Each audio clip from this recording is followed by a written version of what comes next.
The heart of the cards is a meaningful aspect of the Yu-Gi-Oh! Anime, illustrating a connection between duelist and deck that allows them to pull just what they need in the most critical situations. It's a much nicer way of saying top decking or luck sacking the opponent, but tomato, what we end up with are some of the most iconic and dramatic moments of the show. In this list, we'll count down the top 10 hardiest heart of the card moments, aka top decks, from the original Duel Monsters. And yes, I am aware that we can thank the 4Kids dub for really beating the heart of the card slogan into our heads, so while most other duelists don't say the line, keep in mind that Yugi isn't the only one with that deep connection to his deck.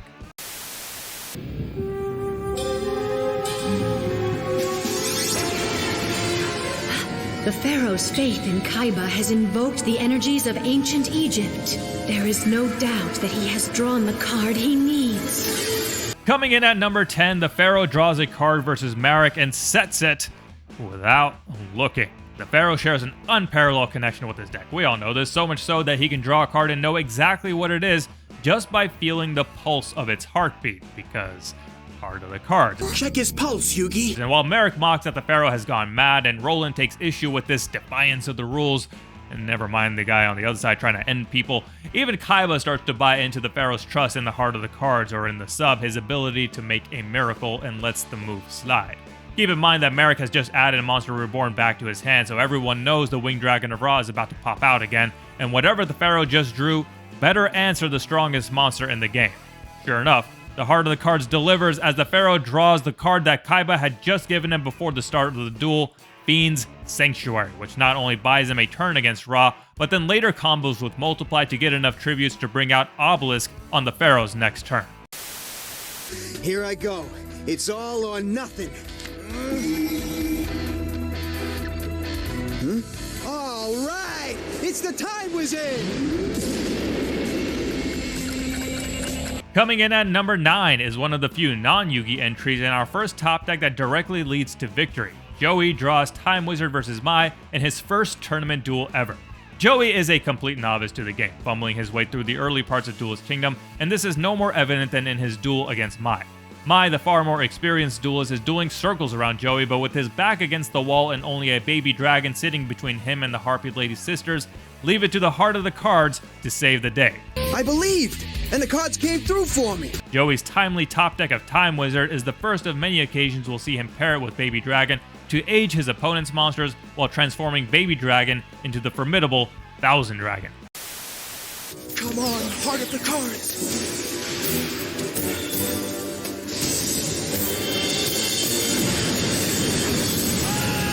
Coming in at number 8, the Pharaoh draws Slifer versus Bakura in the Battle City quarterfinals. Like the previous entry, this and all the remaining ones but one will be a top deck that directly leads to the player's victory. And Slifer's arrival couldn't be timelier. The Pharaoh is facing a two-way loss. If he attacks with any of his other monsters, the Spirit of the Dark Sanctuary will burn him for game.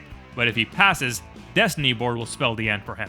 The only way out is for the heart of the cards to send him the only monster in his deck immune to that pesky spirit. And this also happens to be the first time the Pharaoh summons an Egyptian god. This whole scene, from the top deck to the aesthetic of the tribute and Slifer wrapping itself around the blimp to the final attack of Slifer blasting Yami Bakura, is top notch. Someone's gonna lose in this next round, and this nightmare will be over. There's only one card that can save me. Coming in at number 7, Raphael draws Iatos and Celestial Sword to defeat the King of Games. Well. Seems as though the heart of the cards can work for the villains too, and it is working in overdrive for Raphael, because here's the thing about Raphael's deck. He plays this card called Guardian Treasure, which at the cost of pitching 5 cards allows him to draw 2 every one of his draw phases. The other thing is that all his Guardian monsters can only be summoned with their corresponding equipped spell already on the field. And Raphael has this uncanny ability to somehow draw the right pairs every single time. This level of connection with his deck puts even Yugi's heart of the cards to shame, and the biggest example of it all comes as he stares down a countable turtle that will burn him for game the next turn and cost him his soul to the Orichalcos. Raphael, imbued with an Ultra Instinct type white glow, draws the combination of Celestial Sword and its corresponding Guardian and his spirit card, Guardian Iatos, leading to one of the most iconic moments from the filler arcs and really the entire franchise as the Pharaoh experiences his first legitimate defeat, ironically, at the heart of the cards. Darts! It all ends right now! It's the card Pegasus gave me. I can sense it. Coming in at number 6, the Pharaoh draws Legend of Heart versus Darts. What I really like about this entry is that we have no idea how the game-winning move is going to work. Like with Yugi versus Bakura, you know it'll probably come down to Slifer, but with this one, while we know Pegasus gave Yugi a card, we don't actually know what it does. But what it does is leverage all 3 of the legendary dragon spells that have been used up to this point to summon 3 legendary knights who just happen to resemble the 3 chosen duelists. That aside, this moment has a lot more going for it. First is the fact that it comes while staring down a monster with 15,000 attack and the seemingly impenetrable 3 layers of the Orichalcos. Second is feeding into the combo that takes down the monster with infinite attack by producing an attack greater than infinity. And third, I mean, come on, that swipe top deck and feeling the pulse of what he just drew, heart of the cards at its apex. Still in this, Marek. Huh? Aw, great. How am I supposed to beat that thing with 3 useless magic cards? Before we move into the top 5, let's give a shout out to our dishonorable mention. While our heroes often top deck their way out of predicaments, this incident illustrates a far more relatable outcome that shows even the heart of the cards isn't a foolproof scheme, or as I like to call it, the butt of the cards. Joey, for 4 turns straight, is unable to draw an answer to Odeon's mystical beast of Serket, drawing Polymerization, Salamandra, Shield and Sword, and an unrevealed 4th card, passing each turn without a move as Serket gobbles up all the monsters Joey won throughout Battle City. It's one thing for a duelist to not get what he needs in any given turn, but for Joey to go 4 straight turns without an answer is so far the other way from the heart of the cards that even this is unrealistic. Fortunately for Joey, while the heart of the cards is under cardiac arrest, the power of friendship picks up the slack and snatches victory from the jaws of defeat. And now, back to our regularly scheduled programming. Come on, Joey. Guide me! I need your help to save the world! I activate this magic card! Coming in at number 5, the Pharaoh activates spell textbook against Kaiba in the Battle Cities semifinals. This is that aforementioned top deck that doesn't lead to victory, but what it does is prevent defeat. The second episode of this duel is basically a giant chess match between Obelisk and Slifer to see who can take out who, and the duels go back and forth in roundabout ways of boosting their monster's attack, lowering the others, and negating and dodging attacks altogether. On the tail end of this exchange is Kaiba with a full power Obelisk attempting to take down a 1,000 attack Slifer, to which the Pharaoh activates spell textbook. This card, at the cost of discarding his hand, allows the Pharaoh to draw 1 card, and if it is a spell, he can immediately activate it. Now there's only one spell that will work for the Pharaoh in this situation, and that is the exact card brought to you by the Heart of the Cards, Card of Sanctity. Even Kaiba is in disbelief, as this is the best draw card in the game, not only replenishing the Pharaoh's hand, but boosting Slifer up to 6,000 attack. While Kaiba is able to mitigate and ultimately Obelisk and Slifer crash, the odds of this topic are so slim that it leaves even the staunchest Yugi fans admitting it took a whole lot of luck for him to get away with that. Because although your zombies almost wiped out my deck, I found a card that can stop them! But how? You were down to your last card! It's not fair! I guess you can call it the luck of the draw! Coming in at number 4, Yugi draws Gandura versus Bakura. This is somewhat akin to the previous entry of Pharaoh summoning Slifer versus Bakura, where it's a do-or-die situation and the top deck just comes through. The reason this lands much higher on the list, though, is the circumstances surrounding the duel. First, it's similar to Legend of Heart, where you don't really know how Yugi is going to get out of this situation, and all of a sudden, the kid running a marshmallow whips out a giant dragon of destruction that leaves even his friends speechless. But more importantly is the fact that this is the only card remaining in Yugi's deck. That is a result of Bakura running a deck destruction strategy, so not only is this a clutch top deck, but it took an insane amount of luck, I mean, heart of the cards, to ensure that Gandura wouldn't have been milled off the top at some point. Truly goes to show that Yugi's deck will never let him down, much to Bakura's disbelief that the 1 card remaining just happened to be the perfect answer to his undead lock. Now how many magic cards do you think you'll use? You can't afford to guess wrong. I won't! I predict I'll use 4 magic cards this turn! Coming in at number 3 is another non-Yugi/Pharaoh entry on the list. Kaiba draws Card of Demise versus Siegfried and predicts how many spells he'll use. Kaiba gives a nod of respect to the harder cards, but he never truly acknowledges it, despite the fact that he himself is known for a clutch top deck on the regular. Whenever I'm about to lose, I draw exactly what I need.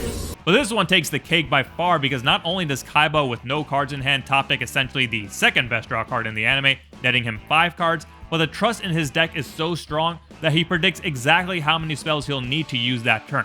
For context, Siegfried's Magical Alms requires a player to declare how many spells they'll use for the turn, and if they don't use that many, they lose 1,000 life points times the difference. This is incredibly critical because the number declared also adds life points to both duelists equal to the number times 500, so by declaring 4, both Kaiba and Siegfried gain 2,000 life points each. Kaiba then proceeds to use Soul Release to banish Chaos Emperor from his grave, and Spell Reproduction to pitch 2 other cards he drew to retrieve Dimension Fusion. Bear in mind here that Dimension Fusion can only be used by paying 2,000 life points, which Kaiba is only able to afford thanks to him declaring 4 with Magical Alms.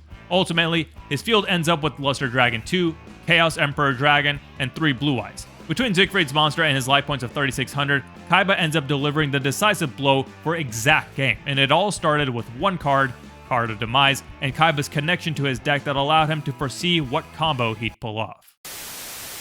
Yugi! We're all here.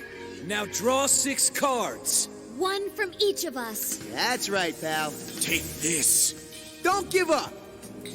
Here you go. This is for you. I hope it helps. Now give that brat a spanking. The hearts of all our friends are in these 6 cards! Coming in at number 2, the Pharaoh draws Card of Sanctity for an epic 6-card combo against Noah. In defense of Kaiba for the previous entry, while Card of Demise was a great top deck, he really only needed 2 specific cards from the 5 to pull off his combo. In this case with the Pharaoh, all 6 are required to pull off the 100 to 10,000 life point comeback, as in those 6 draws he gets 2 Blue Eyes, a Monster Reborn that he will use to revive the 3rd Blue Eyes, Polymerization which will fuse them for Blue Eyes Ultimate, Quick Attack which will allow his fusion monster to attack the turn it was summoned, and Defusion to split the Ultimate Dragon back into its 3 parts so that the 3 dragons can strike per game. It is an absolutely insane masterpiece by the heart of the cards, and so affectionately demonstrated in how each of the friends that Noah turned to stone give the Pharaoh a card as he draws each one for Card of Sanctity, making for a feel-good, heartfelt moment. I've put all my faith in this next card. So now let it be revealed!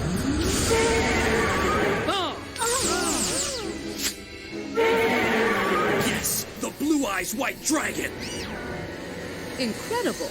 That's gotta be the luckiest draw I've ever seen. We did the dishonorable mentions, now on to the honorable mentions. First up, we have Kaiba top-decking Blue Eyes versus Pegasus. Kaiba realizes that Pegasus is somehow reading his mind, so he puts his hand aside and resorts to top-decking because that's the only way Pegasus won't see his moves coming.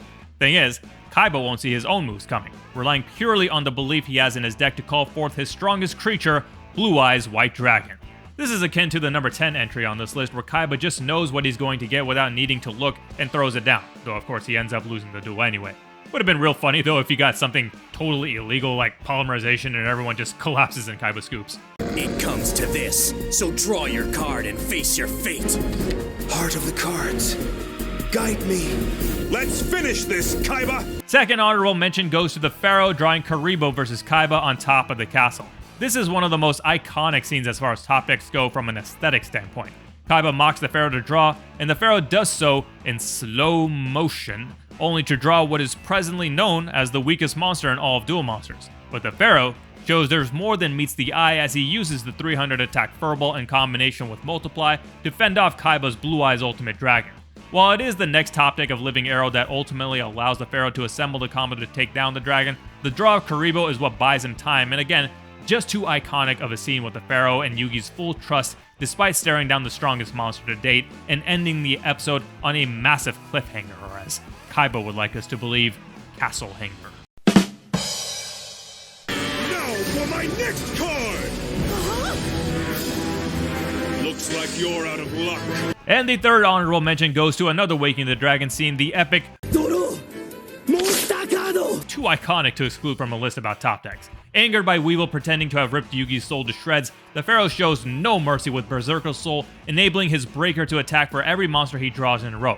He only needs 2 to secure the win, but he proceeds to continue the onslaught 5 more times. Not 2, not 3, not 4, not 5, not 6, That's 7.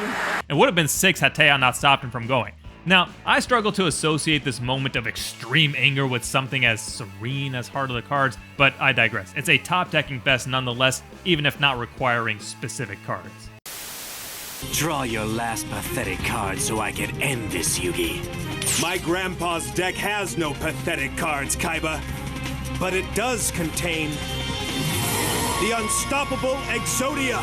Ah, impossible! And taking the top spot for the best Heart of the Cards moment, the Pharaoh draws the final piece of Exodia versus Kaiba in the very first episode. Talk about starting off the show with a bang. The Pharaoh, staring down 3 blue eyes with nowhere to turn but 1 card, manages to pull it off and assemble the being none have ever assembled. While not as high on the impossibility scale as the last few entries, this scene is perhaps the most iconic moment in all of Yu-Gi-Oh! Anime. Kaiba taunting the Pharaoh to draw his last pathetic card, the Pharaoh responding that his grandpa's deck has no pathetic cards, the image of his friends in his mind coming together to help him draw the final piece of the puzzle, and of course, Exodia! Obliterate! Forget about fancy combos, this is straight up Heart of the Cards top deck and throw it on the table for the win, and thus takes the top spot on this list of best Heart of the Cards moments. So that does it for the top 10 Heart of the Cards moments from the original Yu-Gi-Oh! No doubt these moments create the most dramatic of effects, but their lasting legacy is Duelist in real life, invoking the Heart of the Cards anytime we find ourselves in a predicament that necessitates ripping off an answer from the top of our decks. Comment your favorite Heart of the Cards moments from the anime, or even from your own dueling experience, and be sure to like, share, and subscribe for more countdown lists and anime content in the future.